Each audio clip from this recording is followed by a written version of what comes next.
stupid there. Well, that's what I was coming to. The cover letter is what I'm basically judging most of this on.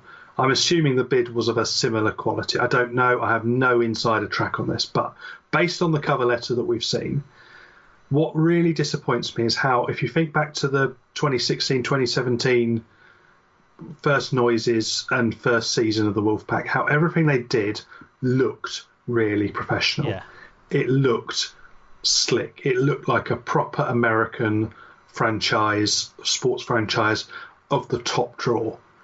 It was well done. Like, the website was one of the best websites in any rugby league, I would say, in rugby league at that time. It was one of the best digital properties. They got Twitter. They got they used social media cleverly.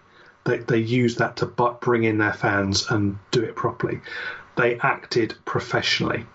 Now, my experience of on the ground wasn't quite the same, but they were learning. That's fair enough.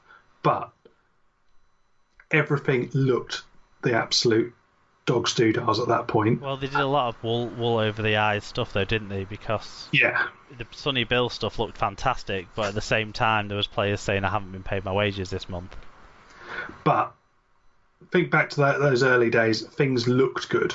Yeah. And there was some professional graphic design involved in getting that to. Why they didn't put someone didn't put some effort in. And there's lots of people, not just Carlo Livolsi at fault here, but majoritively, why someone didn't put the effort in to, make a glossy brochure, go and get some research, go and look at the actual size of the market that there is, look at the actual, because although they're saying this market is saturated, 1% of the Toronto sports market is probably worth more than half the clubs in Super League. Yeah, and I know that the people behind the Livolsi bid wouldn't have known what the Super League report was going to come out and say, but they might have had an idea, because it seems like they were expecting it to be rejected, and they thought that it was stacked against them. So I totally think that it's fair criticism. When I've had to prepare a business case for things before, one of the things I've done as an acid test is what is the most cynical person I know going to say about this. And you go through and you write down those 10 things, and then you find a way to counter those claims within your business case. This should have been no different. Yeah, one of the totally legitimate criticisms of the desk-based report that seems to have been done by Elston and friends, as it were, is that they don't appear to have actually done that much direct contact with people in Canada, either people involved in Rugby League in Canada, people involved in sports broadcasting or sports marketing in Canada. Now, I would say they're trying to do a job that the RFL should have done 4 years ago in 3 or 4 weeks. What I said last week is the Wolfpack should have already had that information. They should have built that information during the last 4 years so that Super League didn't have to write that up.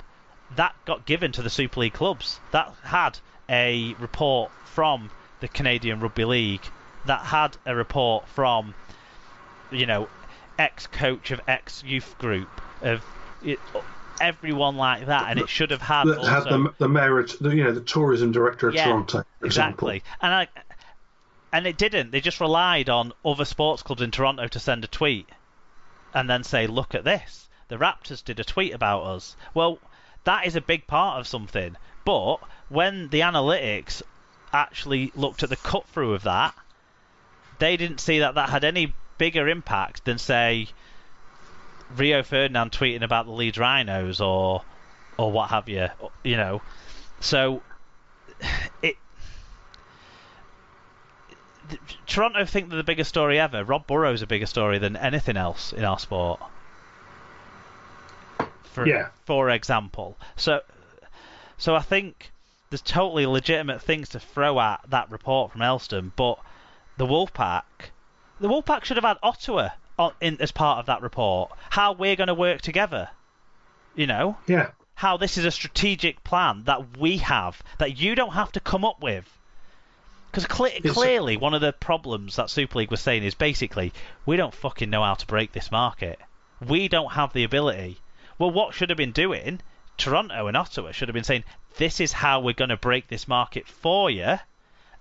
Let us be a part of it now. And short-term hurt for medium and long-term gain. But all the Super League could see is, we're not going to be able to do anything here. No one else is really doing anything here. So short-term, nothing. Medium-term, very little. That's where there should have been the convergence, and I just think no one was working together, which is awful, which is very Super League, or Rugby Well, it's League. very very Rugby League, yeah. But I just feel let down by the bid because I wanted a better bid.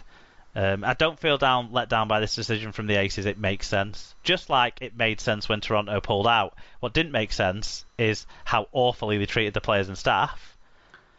How they did it. If they'd said when this whole thing could have been avoided, if they said when they first talked about getting the competition back after the first lockdown, if they said, look guys, we're going to have to sit this one out, we don't think we can realistically do this, they could have quite happily kept their place, and there would have been an honourable managed exit, and they would have come back next year with no problem. Ultimately, this is a decision that has been forced, but they've put themselves in that situation. Yes, yeah. So if they'd done it in the right way in the first place, and they'd paid the players, and they'd not lived within their means. The clubs that were voted. You talk about conflicting interests. I know one of the clubs abstained from the vote who was owed money by them, and one of them actually voted for them, I think. But no, they didn't. Salford and Wakefield both voted against, didn't they? So, yeah, if you'd have paid those clubs your debts years ago, they wouldn't hold a grudge over your club. And maybe they're holding it over the previous ownership or current ownership that might have become the previous ownership. But do something to say, I'm different to this guy, rather than being secretive about how much you can actually afford. Yeah, and the simple things that would have won people over, such as the proof of funds. And that doesn't need to be actually showing in the bank account. There are ways to do that with accounts and everything. I know there are smart people than us who could have found a way to prove that to a suitable standard. If you actually cared about the club. Yeah. I care about the club. It just sounded to me like, I hate to say it, is that there was just another opportunist come along almost on top of with more failed promises potentially. So you can fully understand, as you sort of alluded to last week, you can fully understand why the decision happened the way it did, because actually it's almost the safer decision in some respects, that actually it's more sensible not to expose yourself to more risk at this point. Yeah. Yeah, it's really sad. It'd be sad if Ottawa don't. It'd be sad if Ottawa disappear as well, and if New York disappear as well. And people might not want them in our UK European structure, as it were, but it feels like they're disappearing completely when they're disappearing, which is awful. Because one thing that doesn't happen in this country when our clubs go out of business is they do not disappear completely. They might no longer have a professional rugby league club playing at a stadium in that city or town, but they don't disappear completely. There's still a club called the Bradley Buffaloes. They might not be nothing anymore. With the exception of Oxford. Well, they're going to reappear in Bristol, aren't they, next year? Maybe. That's nothing. Believe me, that is nothing to do with the Oxford side of the looking at our side. Watches on that one. No, but there's still the Oxford Cavaliers. They still exist, don't they? Yeah, and they were there before, to be fair. Yeah. But anyway,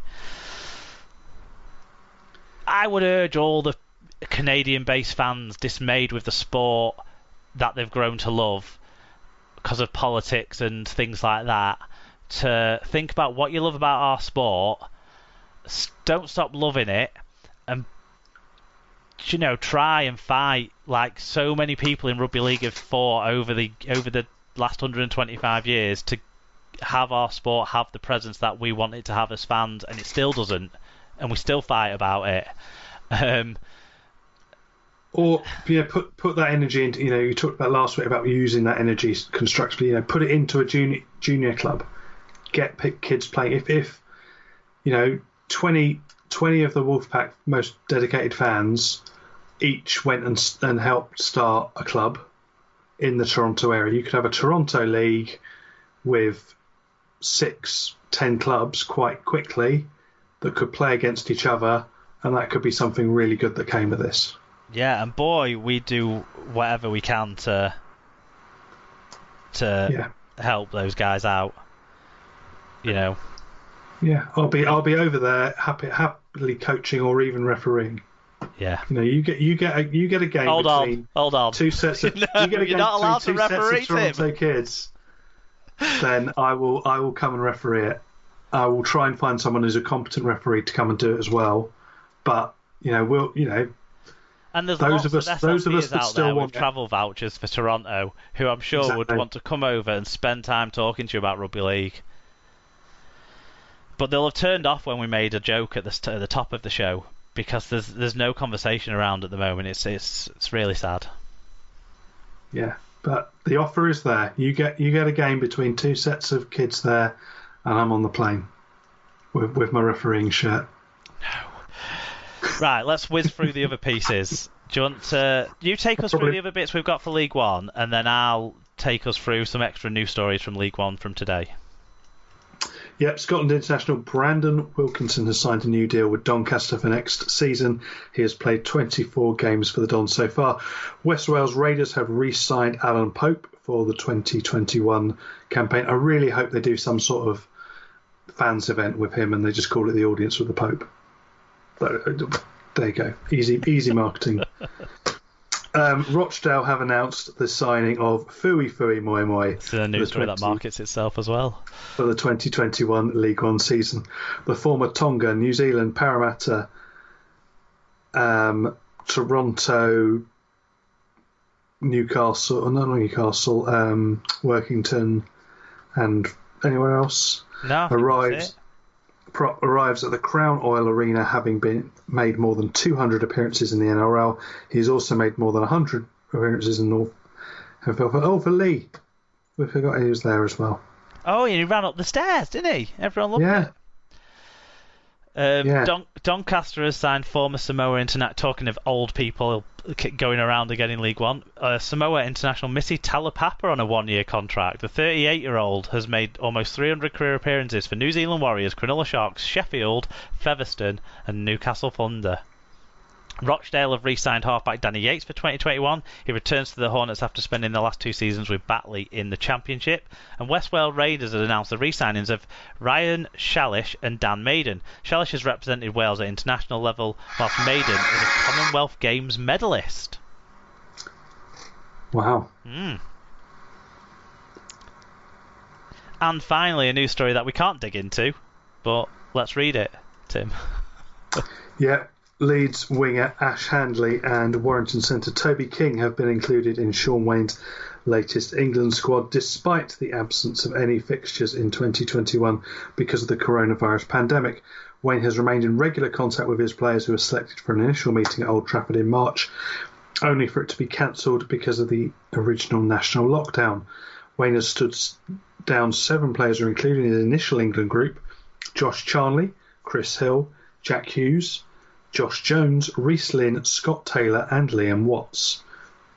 Sean Wayne's full England group is Darryl Clark, Mike Cooper, Ben Curry, competition winner Joe Philbin, Stephen Ratchford, Toby King, Niall Evalds, Dan Sargentson, Callum Watkins, Liam Farrell, Oliver Gildart, Zach Hardacre, Don Manfredi, John Bateman, Luke Gale, Harry Newman, Ash Handley, Josh Griffin, Tom Johnston, Johnny Lomax, Tommy Makinson, Mark Percival, James Roby, Alex Walmsley, Morgan Knowles, Paul McShane, Jermaine McGilvery, Sam Tompkins, Luke Thompson, Herbie Farnworth, George Williams, Elliot Whitehead, Josh Hodgson, Ryan Sutton and Tom Burgess. I understand that Wayne's had a conversation with the players who he has left out and he's been very hands-on, more hands-on than we've seen from other England coaches in the recent past. So, and more media appearances. I listened to the High Performance podcast, the one that's hosted by Jamie Humphrey. Yes, yeah. with Sean Wayne when he did that from a month or two ago. Well worth checking out. Really insightful and insight into him as a person.